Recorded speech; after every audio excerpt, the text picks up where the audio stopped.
Guys and welcome back. जैसा कि हमारा फाइनेंशियल मैनेजमेंट का हम लोग पार्ट बी देख रहे हैं फिलहाल, जिसमें हमारा फर्स्ट चैप्टर हो गया फाइनेंशियल मैनेजमेंट का।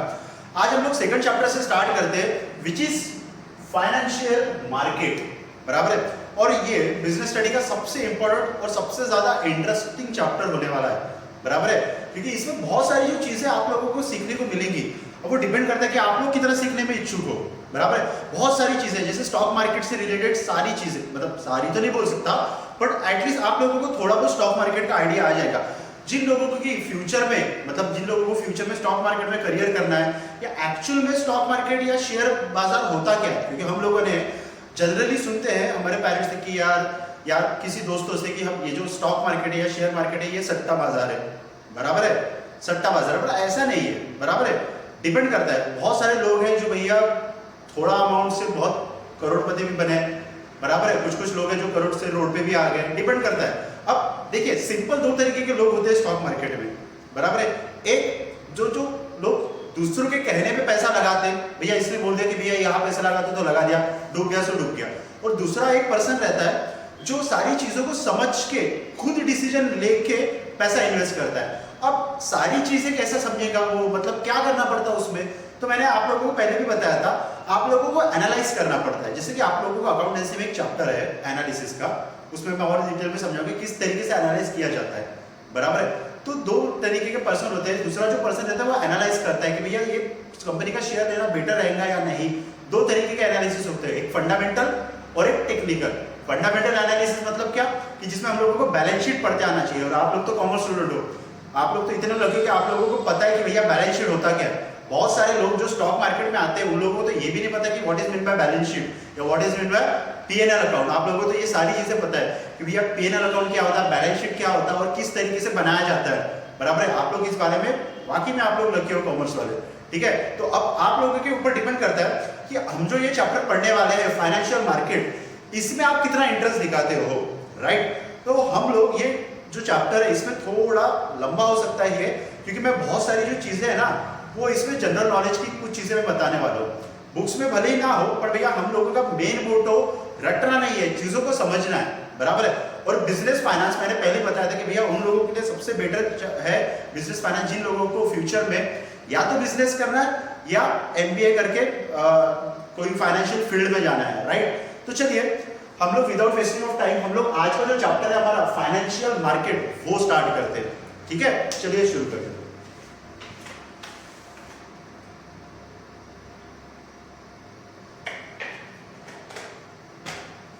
जैसा कि आप लोग मेरे पीछे देख रहे हो, मैंने कुछ यहाँ पे डायग्राम बनाया। मैंने पहले बता रहा भैया मेरी डायग्राम, मेरे क्या बोलते हैं ड्राइंग इतना अच्छा नहीं है, कैसे तो भी मैंने बनाया। अब ये क्या है ये सारी चीजें आपको समझेगा, बट उस समझने के पहले सबसे पहले ये तो समझते हैं कि चैप्टर का जो नाम है फाइनेंशियल मार्केट, जैसा हम लोगों ने पिछले चैप्टर में देखा था, क्या था, फाइनेंशियल मैनेजमेंट। तो फाइनेंशियल मैनेजमेंट का मतलब क्या होता है ये समझा, फिर चैप्टर समझा।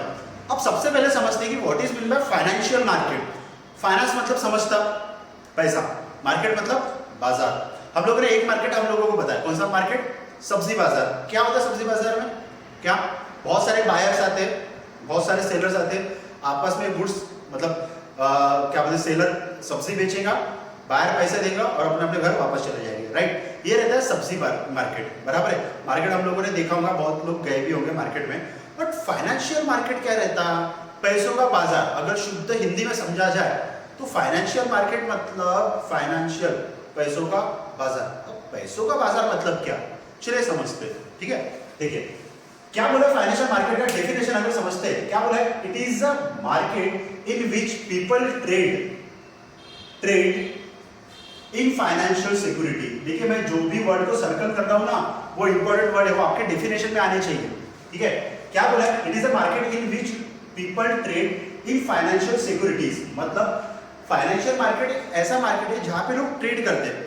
सब्जी मार्केट में भी लोग ट्रेडिंग करते हैं, सब्जी बेचने मतलब ट्रेडिंग कर रहे हैं, बराबर है। यहाँ पे भी लोग फाइनेंशियल मार्केट में ट्रेड कर रहे हैं, लोग आके ट्रेड कर रहे हैं, पर किस चीज का ट्रेड कर रहे हैं, फाइनेंशियल सिक्योरिटीज। अब what is mean by financial security, देखिए आगे लिखा है, फाइनेंशियल सिक्योरिटी मतलब लाइक शेयर, डिवेंचर, बॉन्ड्स। क्या बोला, शेयर, डिवेंचर, बॉन्ड्स, ठीक है। अब यार शेयर क्या रहता, डिवेंचर क्या रहता, बॉन्ड्स क्या रहता। शेयर और डिवेंचर के आपको ऊपर फुल चैप्टर है आप लोगों को अकाउंटेंसी में, पूरी की पूरी एक बुक है शेयर मार्केट की, मतलब शेयर के ऊपर, शेयर और डिवेंचर के ऊपर। फिर भी मैं थोड़ा सा समझाने की कोशिश करता हूँ कि एग्जैक्टली शेयर मतलब क्या रहता है, डिवेंचर मतलब और बॉन्ड मतलब। भले आप लोगों को डेफिनेशन नहीं लिखना है, पर आप लोगों को ये चीज पता रहना चाहिए, क्योंकि आप कॉमर्स स्टूडेंट हो। तो बाकी के जो लोग भी आप लोगों से कांटेक्ट करते हैं, उन लोगों को आपसे थोड़ा मतलब उन लोगों को लगता है कि भैया इन लोगों को कुछ ना कुछ तो पता रहेगा शेयर, डिवेंचर, बॉन्ड्स, और आप लोग खुद बता सकते हो। आज मैं थोड़ी चीजें बताने वाला हूँ कि भैया शेयर मतलब क्या रहता है, क्योंकि डेफिनेशन में आए और डेफिनेशन रखने वाला तो है नहीं हम लोगों को, क्योंकि एक एक मीनिंग का वर्ड समझना हम लोगों को। फाइनेंशियल सिक्योरिटी में लाइक शेयर, डिवेंचर, बॉन्ड, तो शेयर क्या रहता है, डिवेंचर क्या रहता है और बॉन्ड क्या रहता है, ये चलो समझते हैं। सबसे पहला अगर मैं शेयर की बात करूं, शेयर, ठीक है। अब शेयर मतलब क्या कि समझिए, एक बिजनेसमैन को लोन की जरूरत है, सॉरी पैसे की जरूरत है, राइट। तो पैसा कहां से लाएगा, चलो ये डायग्राम से थोड़ा समझते हैं।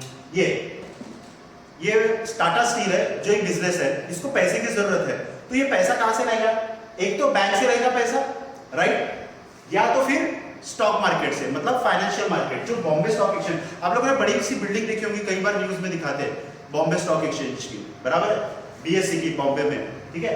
तो वो क्या करेगा, ये देखिए, या टाटा स्टील इससे पैसा लेगा या फिर स्टॉक मार्केट से पैसा लेगा। दो ऑप्शन है उसके पास पैसा लेने के, या तो बैंक से पैसा लो या स्टॉक मार्केट से पैसा लो। अब बैंक से पैसा लेना और स्टॉक मार्केट से पैसा लेने में क्या फर्क पड़ता है ये समझिए, ठीक है। हम लोगों को बिजनेस के पॉइंट ऑफ व्यू से सोचना है। बैंक से अगर वो पकड़ लीजिए कि फाइनेंस लेता है, पैसा लेता है, तो उसको बैंक को क्या देना पड़ेगा, इंटरेस्ट। और इंटरेस्ट के ऊपर मैंने समझा है, इंटरेस्ट और रेंट ये ऐसी चीज है जो आपके प्रॉफिट के ऊपर डिपेंड नहीं करती, इन द सेंस कि भैया आपका बिजनेस चलो या ना चलो, आपको 110% इंटरेस्ट देना ही देना है और आप लोगों को रेंट देना ही देना है, बराबर है ना। आप प्रोडक्शन 100 आइटम का करो या 1 लाख आइटम का करो, पर आपको रेट ऑफ इंटरेस्ट देना है। अगर लोन लिया तो रेंटेड प्लेस है तो आपको रेंट देना ही देना है, बराबर है। मतलब बैंक में किस चीज का रिस्क है कि भैया अगर मैं बैंक से लोन लेता हूं तो मुझे बैंक को इंटरेस्ट देना पड़ेगा हर महीने, बराबर है। अब स्टॉक मार्केट में समझिए, स्टॉक मार्केट में क्या रहता कि जो बिजनेसमैन है वो क्या करता है, अपनी जो शेयर है वो बेच देता। जैसे फॉर एग्जांपल, ठीक है, अब जैसे टाटा स्टील का ओनर है, कौन है, रतन टाटा, रतन टाटा, बराबर है, जिसके पास टाटा कंपनी का 100% शेयर है, या जिसको स्टेक भी बोला जाता है, STA की स्टेक, 100% कंट्रोल है जिसके पास, ठीक है। अब वो क्या करेगा कि यार मुझे पैसे की जरूरत है, तो मैं बैंक से लोन ले रहा हूं, तो यार मुझे रेट ऑफ इंटरेस्ट देना पड़ेगा। तो वो क्या करता है कि एक काम करता हूं ना, मैं मेरा जो शेयर है ना वो मार्केट में बेच देता हूं। मतलब वो क्या करता है, उसका जो 100% कंट्रोल है ना, उसमें से पकड़ लो कि उसने 20% बेच दिया, इसको फाइनेंशियल मार्केट में, फाइनेंशियल मार्केट में, फाइनेंशियल मार्केट में, मतलब अब उसके पास कितना बचा है, कंट्रोल 80%, मतलब 80% कंट्रोल है, फिर भी वो ओनर ही है। मतलब उसने 20% जो अपना शेयर था वो मार्केट में बेच दिया, बराबर है, और उससे जो भी पैसा रहेगा वो मार्केट से लोग देंगे, बराबर है। मार्केट में बॉम्बे स्टॉक एक्सचेंज में हमारे जैसे लोग जाते हैं शेयर परचेस करने के लिए, तो हम लोग क्या करते हैं, टाटा कंपनी का शेयर परचेस करना मतलब क्या करना, टाटा कंपनी की ओनरशिप परचेस करना इनडायरेक्टली। कोई भी पर्सन, ठीक है, एक कंपनी का ओनर तब कहलाता है जब उसके पास वो कंपनी के 51% शेयर हो, बराबर है। अगर मेरे पास टाटा स्टील का अगर 51% शेयर है तो सबसे ज्यादा शेयर किसके पास, मेरे पास, तो मैं बन गया टाटा कंपनी का ओनर, बराबर है। अब तो उसने क्या किया, अपने 20% जो स्टॉक था, शेयर थे, वो मार्केट में बेच दिया और उससे पैसा उठाया। अब यार अपनी शेयर बेच के, मतलब अपना कंट्रोल कम करके टाटा को क्या फायदा हो रहा, तो समझो। अब ये जो लोग हैं, हमारे जैसे लोग जिन्होंने टाटा कंपनी में पैसा इन्वेस्ट किया है, वो बेवकूफ नहीं है, बराबर है। कोई भी पर्सन अगर कोई कंपनी में पैसा इन्वेस्ट कर रहा है, मतलब उसकी ओनरशिप ले रहा है, तो ओनर की जिम्मेदारी क्या रहती है, बराबर है। ओनर को पैसा कम मिलता, आप लोगों ने पिछले चैप्टर में देखा है, याद है आपको लोगों को, प्रॉफिट, EBIT, उसमें से इंटरेस्ट गया, ठीक है, अर्निंग बिफोर टैक्स, फिर टैक्स गया, फिर बचता है अर्निंग आफ्टर टैक्स। मतलब सबसे लास्ट में जो पैसा रहता है ना, अर्निंग आफ्टर टैक्स, ये किसको मिलता है, ओनर को। ओनर को, बराबर है। तो अब जो 20% शेयर जिसने पर्सन ने लिए हैं वो कंपनी का बन गया ओनर, राइट। तो उसने ओनर बन गया तो उसको कंपनी का प्रॉफिट मिलेगा, बराबर है। तो अब कंपनी अगर अच्छा खासा ग्रो कर रही है ना तो ओनर को पैसा भी ज्यादा मिलेगा, राइट। जैसे जियो कंपनी है, बराबर है, जियो कंपनी वाला बढ़िया पैसे छाप रहा है, बराबर है। या अमेजोन वाला आप लोगों को पता है, बराबर है, अच्छा खासा पैसा छाप रहा है, बराबर है। तो ये लोग पैसा छाप रहे हैं, मतलब अल्टीमेटली पैसा कौन छाप रहा है? उसके शेयर होल्डर्स, उसके शेयर होल्डर को फायदा मिल रहा है। जो कंपनी ने अमेजोन पे पैसा डाला था, जियो में पैसा डाला था, वो आज घर बैठे बैठे पैसा कमा रहे हैं। क्यों? क्योंकि वो ओनर है। मतलब ओनर को सबसे ज्यादा रिस्क होता है, या तो बहुत पैसा मिलेगा या कुछ भी नहीं मिलेगा। अब ये केस में समझिए, जो 20% उसने मार्केट में बेचा वो बन गया ओनर। अब कंपनी का अगर प्रॉफिट हुआ तो उसको पैसा मिलेगा, और कंपनी का लॉस हुआ तो उसको पैसा कुछ भी नहीं मिलेगा। मतलब वो बाकी के जो 20% वाले वो बोलेंगे क्या टाटा वाले को, भैया यार मेरे को पैसा दे पैसा दे। टाटा वाला क्या बोलेगा, अरे भैया प्रॉफिट ही नहीं हुआ तो मैं पैसा कहां से दूं। और वो लोग भी समझते हैं कि भैया हम भी ओनर है, तो समझता है। बट ये केस में ऐसा बोल सकता है क्या? बैंक वाले को बोल सकते हैं कि मेरा प्रॉफिट नहीं हुआ तो मैं पैसा नहीं देता? नहीं। मतलब शेयर मार्केट से पैसा उठाना बिजनेस के लिए ज्यादा सेफ होता है एज कंपेयर टू बैंक से पैसा उठाना, क्योंकि प्रॉफिट हुआ तो अच्छी बात है, इसको तो पैसा मिलेगा, बट लॉस हुआ तो इसको कुछ भी पैसा नहीं मिलेगा। बट ये केस में क्या, बैंक के केस में भैया प्रॉफिट हो कि लॉस हो उसको पैसा देना ही देना है, बराबर है। ये फर्क पड़ता है, उसी को हम लोग बोलते हैं शेयर, बराबर है। अब डिबेंचर क्या रहता है, देख समझते हैं।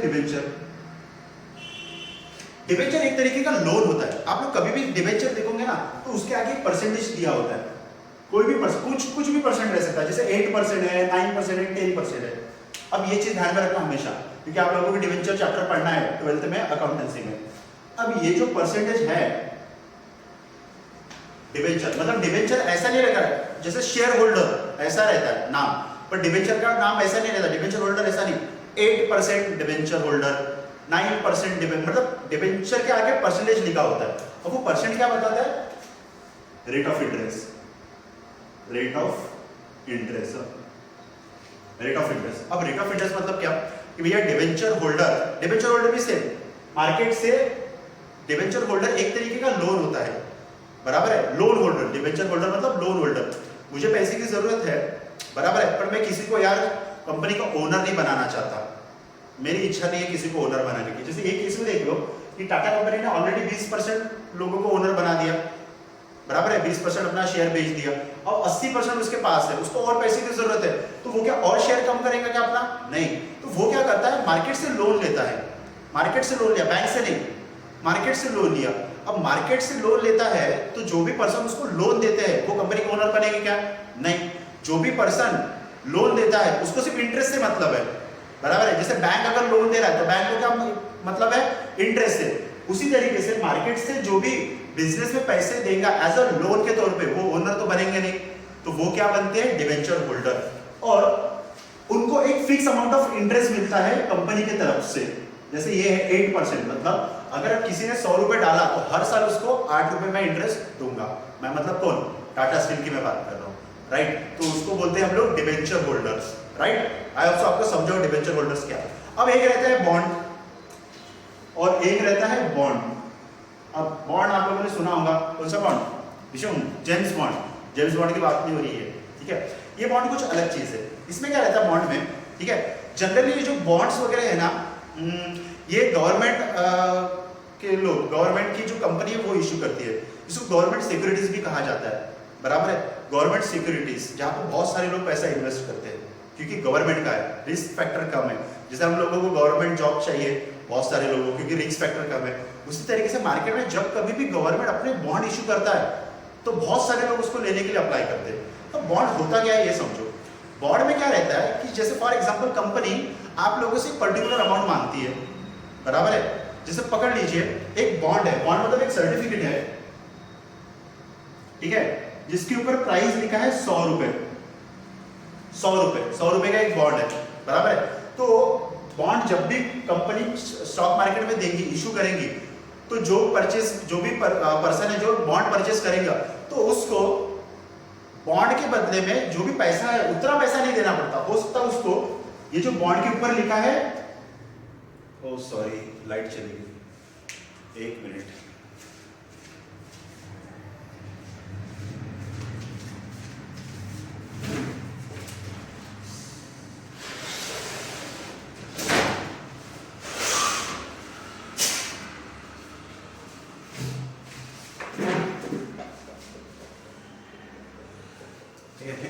सॉरी गाइस, लाइट चली गई। ठीक है, इलेक्ट्रिसिटी का थोड़ा इशू हो रहा है। ठीक है, हाँ हम लोग कहा थे बॉन्ड्स पे, बॉन्ड समझते थोड़ा सा। ठीक है, बॉन्ड में क्या था कि जैसे फॉर एग्जांपल एक सर्टिफिकेट है जिसके ऊपर 100 रुपये लिखा है, तो कंपनी 100 रुपये नहीं मांगेगी, उसके बदले में आप लोगों से सिर्फ 70 रुपये मांगेगी। बराबर, मतलब एक सर्टिफिकेट है जिसके ऊपर लिखा है 100 रुपये। जैसे फॉर एग्जाम्पल ये पेन है, ये पेन के ऊपर लिखा है 20 रुपये, पर आगे वाला मुझे 20 रुपये नहीं, मुझे 10 ही रुपये मांग रहा है। बराबर, उस तरीके से एक सर्टिफिकेट रहता है जिसके ऊपर कीमत लिखी है 100, बट कंपनी कितना मांग रहा है 70 रुपये। और कंपनी आप लोगों से 70 रुपये लिया और आपको बोलेंगे कि ये जो सर्टिफिकेट आप लोगों ने लिया ये 3 साल के बाद मैच्योर होगा। मतलब 3 साल के बाद आना, और आप लोग ये जो सर्टिफिकेट के ऊपर जितना अमाउंट लिखा है ना 100 रुपये वो लेके जा रहा है, तो उसका फायदा क्या? उसने 100 रुपये का शेयर बॉन्ड कितने में परचेज किया था? 70 रुपये में, तो उसको पैसा कितना मिलेगा अल्टीमेटली? 30 रुपये एक्स्ट्रा, तो उसको हम लोग बोलते हैं बॉन्ड। आई होप सो आपको शेयर, डिबेंचर और बॉन्ड में फर्क समझाओ, right?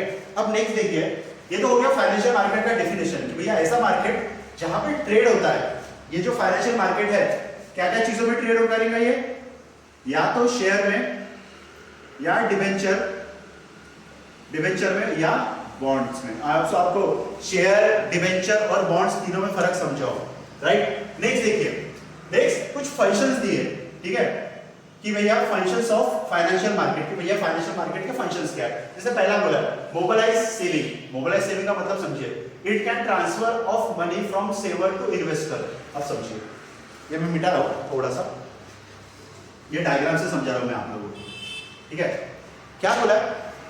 It can be transfer of money from saver to investor. Saver का मतलब होता है हाउस होल्ड, सेवर का मतलब होता है हाउस होल्ड, ठीक है, हाउस होल्ड टू इन्वेस्टर। ठीक है, अब समझिए, फॉर एग्जाम्पल जैसे बॉम्बे स्टॉक एक्सचेंज है, बराबर है, ये बॉम्बे स्टॉक एक्सचेंज ये है फाइनेंशियल मार्केट, इसी को हम लोग बोलते हैं फाइनेंशियल मार्केट, फाइनेंशियल मार्केटर। ठीक है, इसी को हम लोग बोलते हैं फाइनेंशियल मार्केट। ये एज ए इंटरमीडिएटर काम करता है। क्या बोला? एज ए इंटरमीडिएटर, मतलब बीच का पर्सन। कौन से मतलब कौन से दो लोगों के बीच में काम करता है? बिटवीन कंपनी, फर्म और हाउस होल्ड। देखिए क्या होता है कि हमारे पास जो भी पैसा आता है, ठीक है, हम लोग वो पैसा फाइनेंशियल मार्केट में देते, मतलब मनी इन्वेस्टेड, मनी हम लोगों ने फाइनेंशियल मार्केट में दिया बॉम्बे स्टॉक एक्सचेंज को। अब बॉम्बे स्टॉक एक्सचेंज में अपने जेब में नहीं रखता वो पैसा किसको दे देता है? फर्म को। ये हो गया बिजनेस, फर्म को, किस चीज के लिए? बिजनेस करने के लिए, बराबर है। तो हमारा क्या फायदा? हम लोग स्टॉक मार्केट में पैसा क्यों लगा? क्योंकि अगर बिजनेस प्रॉफिट करेगा तो हमारा फायदा होगा, अदरवाइज हमारा लॉस होगा, बराबर है। ठीक है, तो ये देखिए इसमें क्या बोला, ये जो बोला है कि भैया मोबिलाइज सेविंग, कि भैया transfer of money from saver to investor, इसी को हाउस होल्ड को ही बोला जाता है सेवर, सेवर, कि भैया जो पैसा सेव करता है, कहां सेव करेगा? या तो बैंक में, देखो पैसा या तो बैंक में सेव करेगा, बराबर है, या फाइनेंशियल मार्केट में इन्वेस्ट करेगा, बराबर है। यहाँ पे मनी सेव मनी, और यहाँ पे क्या करेगा? इन्वेस्ट मनी, बराबर है। अब मुझे बात बताइए कि हम लोग अगर बैंक में पैसा डाल रहे हैं तो बैंक हमको क्या देता है? सेविंग कर रहे हैं तो इंटरेस्ट, एफडी कर रहे हैं तो इंटरेस्ट, बराबर है। मतलब समझिए, बैंक क्या कर रहा है? हम लोगों को इंटरेस्ट देगा, बराबर है, और हम लोगों ने वही पैसा अगर शेयर मार्केट में जा रहा है तो हम लोगों को मिलता है डिविडेंड या एक्स्ट्रा पैसा। अब शेयर मार्केट में पैसा किस तरीके से कमाते हैं वो मैं बाद में बताऊंगा, ठीक है। अब समझिए कि भैया ये जो है इंटरमीडिएटर काम कर रहा है बिटवीन, ठीक है, बिटवीन हाउस होल्ड और फर्म के बीच का काम कर रहा है फाइनेंशियल मार्केट। अब नंबर 2 देखिए, प्रोवाइड अ लिक्विडिटी, ये जो वर्ड है लिक्विडिटी, इसका मतलब समझिए, लिक्विडिटी का मतलब होता है इजीली कन्वर्टेड इनटू एसिड्स। कभी भी देखना लिक्विड एसिड्स ऐसा वर्ड आया, मतलब ऐसा एसिड जो इजीली कन्वर्ट होता है कैश में। अब इजीली कन्वर्ट होता है कैश में मतलब क्या? ऐसा पेन रखा तो वो पैसों के फॉर्म में चेंज हो गया, ऐसा नहीं।